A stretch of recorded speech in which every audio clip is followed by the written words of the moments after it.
Welcome to the NBA trade deadline update. I'm Matt Smith. That other guy, that other floating head, that's Shawn Drotar. Thank you for joining us here on 5280 Sports Network. And Shawn, it was a big day in the NBA today, and there were a lot of moves that happened, but not as many with the Nuggets. And that's something that I think we really need to get into here is just the fact that, there was some attempt by this organization to go get a guy like a Paul George, and they couldn't get it done. And there are a lot of fans that were upset with that. But at the same time, after what we heard out of Paul George today, clearly trying to campaign to be on the Lakers at some point here in the near future, I don't think it's the worst thing in the world. But I did see on Twitter that you had some different thoughts about that.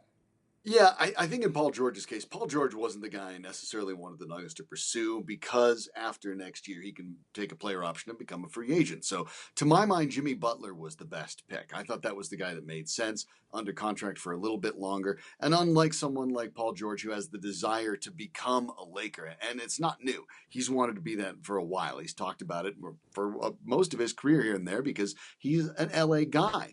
But in Butler's case, I think you were looking at someone who could have been sold on playing with, say, a Jamal Murray or a Nikola Jokic or whatever pieces and parts that the Nuggets would be able to retain in any sort of deal with Butler. I'm not bothered they weren't able to land a guy like that. When you shoot for the moon, when you're trying to get an all-star, you're not always going to pull that deal off. Right. Disappointment for me, and maybe for Nuggets fans, is the fact that Danilo Gallinari, who has a player option after this year, of course he's going to exercise it. Anyone in this salary cap era with the way it's exploding is going to exercise it. The concern on my part was the fact that the Nuggets didn't get anything for Gallinari that was on something they could build with going forward. Because to my mind, I know Gallinari likes it in Denver. I know he's thinking of re-signing. But the money he's going to command is going to be $20 million a year. That's not what the Nuggets need to be investing in. Yeah, definitely not. And I think that that's a very good point that you bring up because Gallo was the one guy on this roster that's chock full of guys who can actually play in the NBA, guys who command minutes. He was the one guy that you kind of have to look at and say, okay, well, this was the biggest piece we got in that Melo deal, and that happened a long time ago.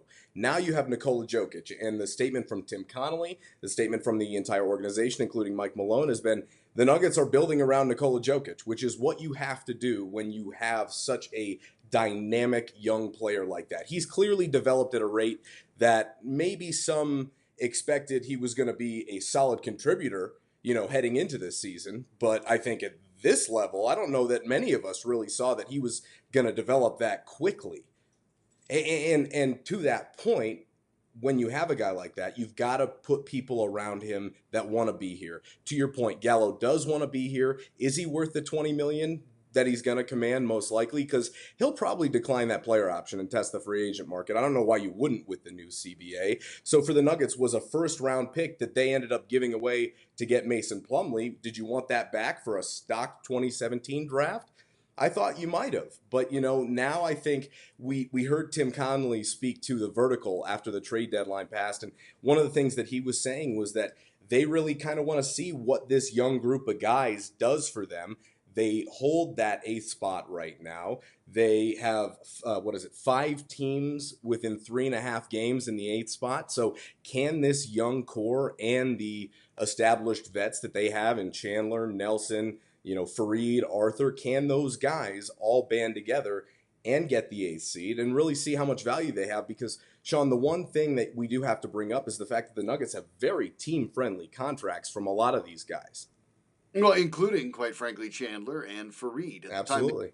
A lot of people thought that was some sort of extravagant deal by the Denver Nuggets. It was not, because they understood the salary cap situation. So guys like Fareed, guys like Chandler, those are very easily movable contracts, as their contracts are not only into next year, but the year after that. So they don't have to rush on that. They didn't have to rush to trade Chandler. They didn't have to rush to trade Fareed. Right. If they wanted to make a move, they can also do that in the offseason. It's the Gallinari one that strikes me as odd, because you have to make a decision on him, and he is not going to have a team-friendly contract next year. So what this tells me, they didn't find the deal they liked. This is going all in for the playoff spot, even if it means you get swept by the Golden State Warriors. Yeah. It's all in for this playoff spot to get those guys the experience, because Danilo Gallinari, this is really his last run. I don't see him taking some sort of half-market deal. That doesn't make sense for anybody.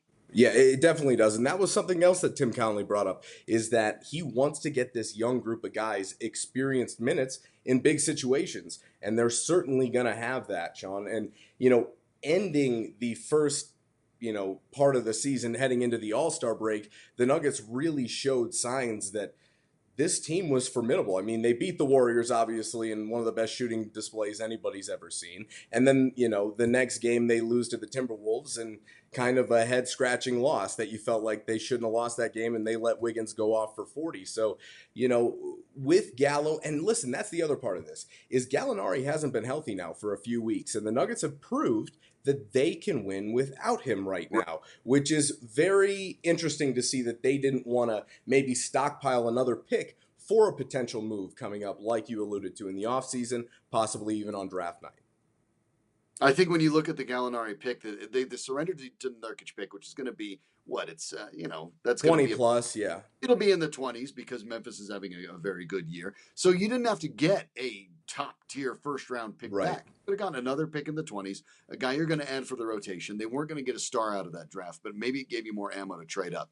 That's the part that confuses me. There's no other part of it. I'm not bothered. They were swinging for the fences for Paul George. They didn't get it. I'm not disappointed that if they were swinging for the fences on Jimmy Butler, they didn't get it. None of that bothers me. It's the idea that Gallinari was not moved for anything, which I'll tell you, the more dangerous factor for me, Matt, is the idea that they decide they want to keep him. And all they say, well, geez, we have all the salary cap space. Yeah. So I guess we'll give Gallo a multi-year $20 million plus per deal. Because to my mind, by this time next year, he might not be the best player on the team, if he even is now. He might not even be the second best player on the team. He may not even be the third best player on the team. And that even presumes that he's going to stay healthy, which has been a problem throughout his career. So if you don't want to make your salary structure all topsy-turvy, paying Gallinari that money is not probably the way to go. Right. But the fact that he's still here raises the specter of possibility that may be indeed what the Nuggets have in mind.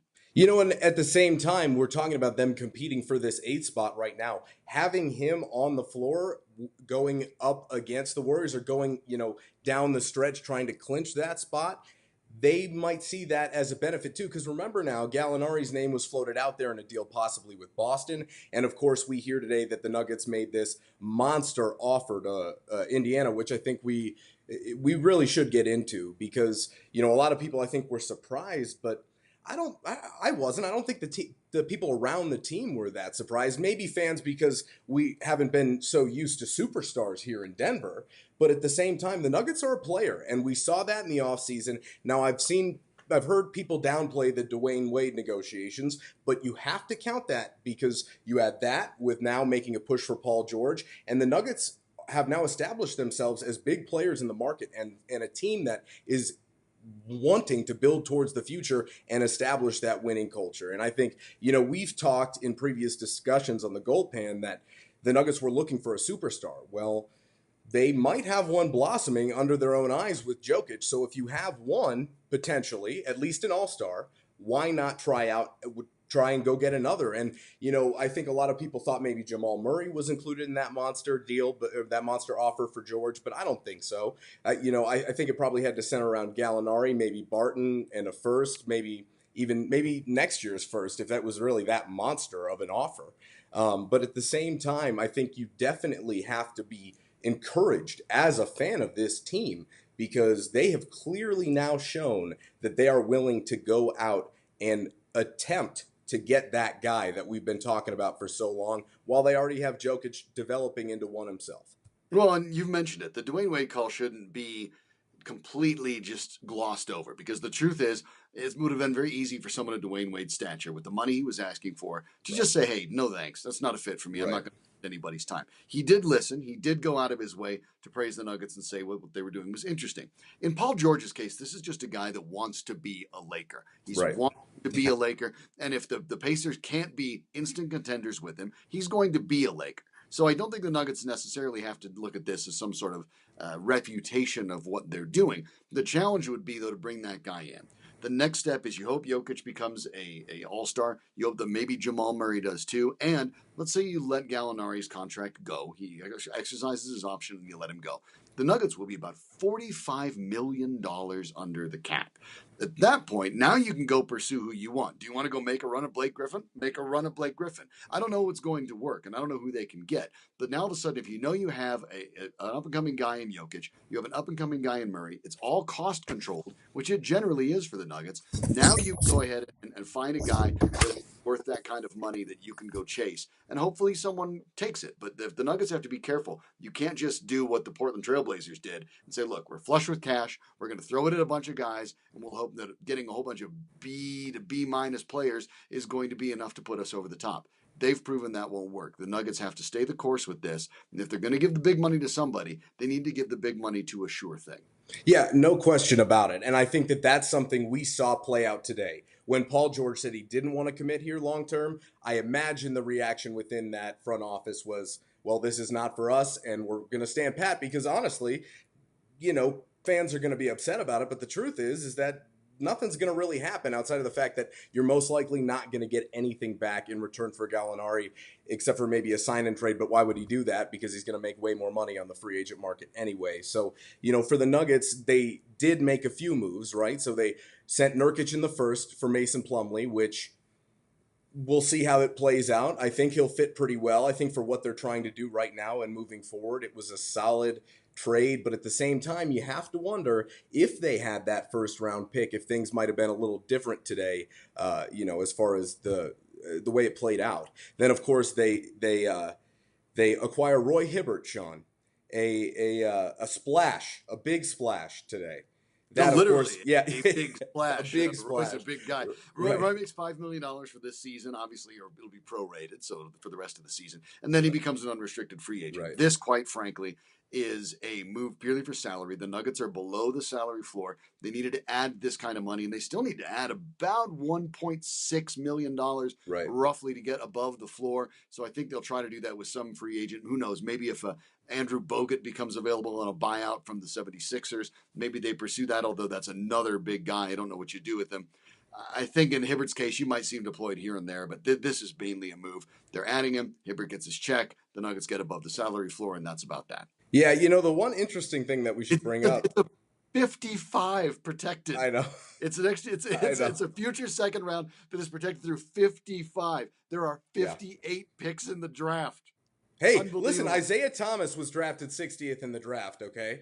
There's 5 guys right there, 55 through 60, just waiting to become all-stars. Yes, it's just that they're in, they're in Slovenia right now. Exactly. Anyway, so to kind of, I think, bring it back to what the Nuggets are going to do here moving forward in the second half of the season, we'll look at it. Like I alluded to earlier, 5 teams in the Kings, the Blazers, the Pelicans, the Mavs, and the Timberwolves that are all within 3.5 games of that 8th seed.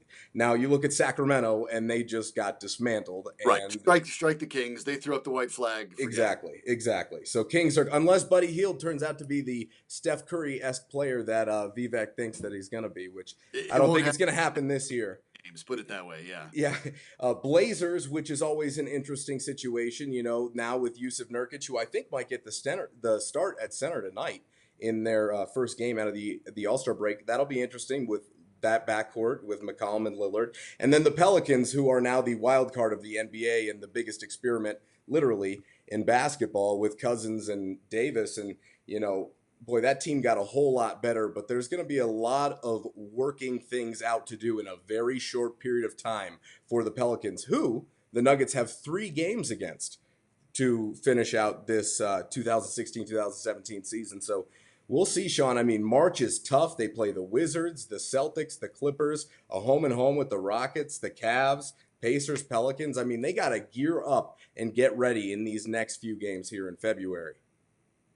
If they don't make the playoffs now, based on the moves they made and the moves they didn't make, then I think what they've done is a failure here. Because you could have built for the future and accepted that maybe the Blazers, maybe the Pelicans, maybe even the Dallas Mavericks, who made a move for Nerlens Noel, maybe they're going to have a shot at catching them. But now the Nuggets have put a little pressure on themselves. They expect to claim that 8th spot. Now they're reasonably healthy again. Moutier may not be available immediately, but it should be in short order. A lot of the Nuggets' questionable players over the last couple of weeks had really just been there in many ways. It'd be great if they got healthier, but they were hiding them for potential trades. Now you expect to have all hands on deck and make a run to the finish and see what you've got. So this is going to be a fascinating move for the Nuggets and see how they finish the season.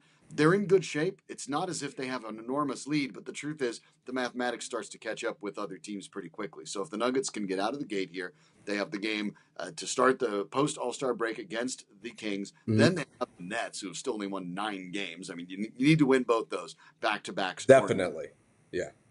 And then you have Memphis, and to finish out February, this is a very good point, and I'm glad you brought it up. That's where I was going next. You've got Sacramento, you've got Brooklyn, Memphis, Chicago, to end the month of February. You need to probably go 3-1 at least. You probably can't afford to drop more than one of those games because you've got a tough slate ahead. And for this group of guys, I mean, now you've got all this depth, Shawn. Let's just talk about the coach in the NBA who's got the toughest job in basketball for the next month and a half, and Mike Malone figuring out who the heck to play. I mean, that's a huge question here. The idea was the Nuggets would be consolidating some of their team. And that was the idea behind potentially trading Chandler, potentially trading Gallinari. Right. Even names like Emmanuel Mudiay bandied about. The idea is at least you have a sort of a 9-man rotation that a lot of the good teams have, and everyone knows their role. The Nuggets have gotten closer to that than they were at the beginning of the year. But it's certainly not situated. It's certainly not solved. It sounds like for the time being, Emmanuel Mudiay, when he's back to health, will now back up Jameer Nelson, who will stick around. And it's better. Nikola Jokic, I think, has improved with Jameer Nelson being on the floor. I think there is something to that. But now it makes me think that Jamal Murray is going to be the first guard off the bench, playing a decent. He should be. He should be. I think you have to give him the minutes and see what he can make himself into in rather swift fashion. But when you look at the three, where does Gallinari fit? Where does Will Barton fit? How do you rotate Plumlee and Jokic and Hibbert and Fareed? It's a bit of a mess. I think for Michael Malone, some of the problems that started the season that seem to be clearing themselves up, well, now they're back. And he has to figure out how he can mix and match units effectively and, even maybe more importantly, each player's expectations. Wilson Chandler was making a lot of passive-aggressive comments about potentially getting out of town. He didn't get out of town. Can that fester? We saw that happen with Yusuf Nurkic. Yeah. Could that potentially happen with Chandler or with anybody else who's not getting the minutes they want?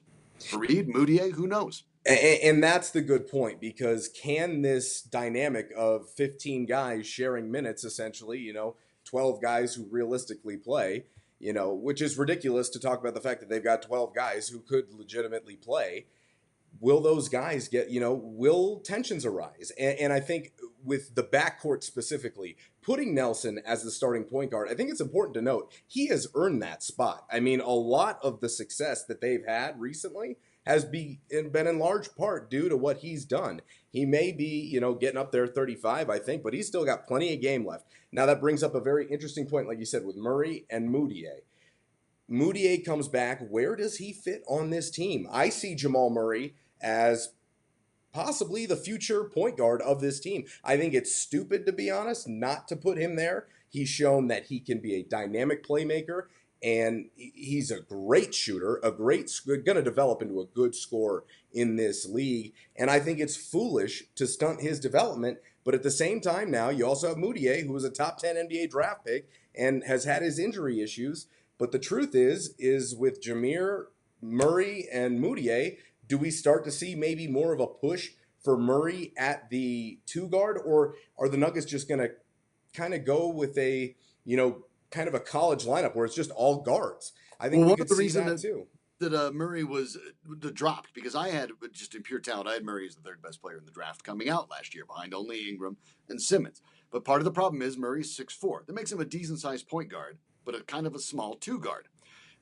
In Murray's case, the point guard skills maybe folks thought were a little lacking, but some of that's now been alleviated. That's what he played in high school, though. Right. He played that in high school. Spent plenty of time there in college, too, in 1 year in Kentucky. But the interesting spot is now that the Denver Nuggets are essentially running their offense through Nikola Jokic, the idea that your point guard has to be a guy that's getting you 9 assists a game, that's not necessarily what the Nuggets need. So I do think with Jokic, Murray has to be your starting point guard. Now, that said, Emmanuel Mudiay is still in his rookie contract. He's only 20. He's got great size. If going forward next season, you move on from Jameer Nelson. Maybe you package him in a trade. He's 35 years old. You don't think 36 he's going to carry the load. And you have a point guard pairing of Moutier and Murray, and you can mix and match however you need to. I don't know if that's a bad solution necessarily for the Nuggets, who don't have to make a move either way in this case. Financially, there's no concern. You can let them both mature. Yeah. And if you want to play them both at the same time in a big 2-point guard lineup, you can do that too. So I think what we're seeing now with guys like Nelson, with guys like Gallinari, who don't have a long-term future with this team now, this really, again, plays into the idea the Nuggets are just going to make a run right now to see what they can do, to see if they can get back into the playoffs, to get the experience for their young guys, even if it means it's one series where you kind of get run over by the Warriors. That has more value to them than being in the lottery and finding themselves picking, 12 or 13. Yeah, you're definitely right there. And what's funny about this is that you look at the deals that everybody else who the Nuggets are competing with right now made, in the last few days. You're talking about the Kings, who are now decimated. So now they're really only competing for 4 teams because we're assuming here the Kings fall off. Blazers, they may have gotten better, yet to be determined. Probably not immediately. I think it can flip around a little bit. Yeah, definitely. I mean, the Pelicans are going to be a heck of a matchup for the Nuggets because, not only does Jokic have to... The one interesting part about bringing Mason Plumlee is defensively, Jokic doesn't have to exert too much energy right out of the gate against a team's best opposing big. But you got a team like the Pelicans. Guarding them is going to be very interesting. The Mavericks got better today, no question. They fleeced the Sixers for Nerlens Noel, and the T-Wolves made the best decision of anybody today by not trading for Derrick Rose. So at the same time, these are the same teams they've been playing, but there's a ton of moves that were made to trying to get in that 8th spot in the Western Conference. It's going to be a battle here, Shawn. It really will. Yeah, and remember, Minnesota's the team that toppled the Nuggets right after they had that terrific win over the Warriors leading into the All-Star break. So no question. They're a pushover either. I'm not sure the Nuggets are necessarily even still the favorites to claim that spot anymore. I don't necessarily know who is, but it's almost as if... Got to be New Orleans. Got to be New Orleans. Portland, New Orleans, you can kind of throw them all in a hat and pull one out and see how it turns out. Yeah. But, New Orleans, we'll see, like you talked about, because of the absolute robbery of a trade that they were able to get DeMarcus Cousins for. It's worth it for them to try, and if it doesn't work out, you can flip Cousins in the offseason to somebody else. That's not going to be a problem. You're not going to... Yeah, definitely. But these are two guys that might be able to work well together because they're both willing passers. They're both talented passers. The athleticism, if you're the Nuggets, you kind of hope that maybe you can outrun those guys with pace, but you don't know because these are guys that can simply take it down low, both at the same time potentially, and I'm not really sure you can stop them. So it'll be fascinating for what the Nuggets are doing, but they still need to probably keep sight of not necessarily going all in for this playoff spot. That's important. I know they want that. The concern would be if I'm the Nuggets that you do it at the expense of getting minutes for the guys that you know are going to be there in the long term. I don't necessarily want Jameer Nelson playing 35 minutes a night when Jamal Murray needs that time. Even when Emmanuel Mudiay needs some of that time. We haven't even talked about guys like Juancho Hernan-Gomez who need to play too, and they have nowhere whatsoever to play. What do you do with guys like that? Malik Beasley's a first-round pick. He's bounced up and down from the D-League all year. So the Nuggets are kind of stuck in the middle here. They have enough that they can win and make the playoffs. But it's every game they play like that is a little tiny bit at the expense of the young players that they hope will all hit at the same time in a year or two and then make them a very enticing spot for maybe landing that superstar free agent. Okay, so as we wrap up here, which I agree with you, do the Nuggets make the playoffs? I think they do. But I don't know what it is, but I believe in Jokic. I think it's just going to take too much time for Cousins and Davis to gel. Agreed. I think that's going to be the problem. I think they're going to come very close. And if they were to pass the Nuggets, I wouldn't be surprised. But I think the Nuggets probably do have enough, I think, to hang on. But it'll be close. Yeah. It should be down to that very last weekend, especially because of the schedule. I mean, you got to play a lot of good teams here coming up. Some teams from the East that, you haven't seen in a little while. Cavs specifically, Wizards too. It ought to be very interesting to see where this all plays out. And the Nuggets do have to go to Indiana, which ought to be a very interesting game after they clean their clock over there in London. So a lot to look forward to here in the second half of the season. Thank you for tuning in to 5280 Sports Network. I'm Matt Smith. That's Shawn Drotar. We both think the Nuggets are making the playoffs. That's something to hang your hats on. Until next time, check us out on 5280sportsnetwork.com.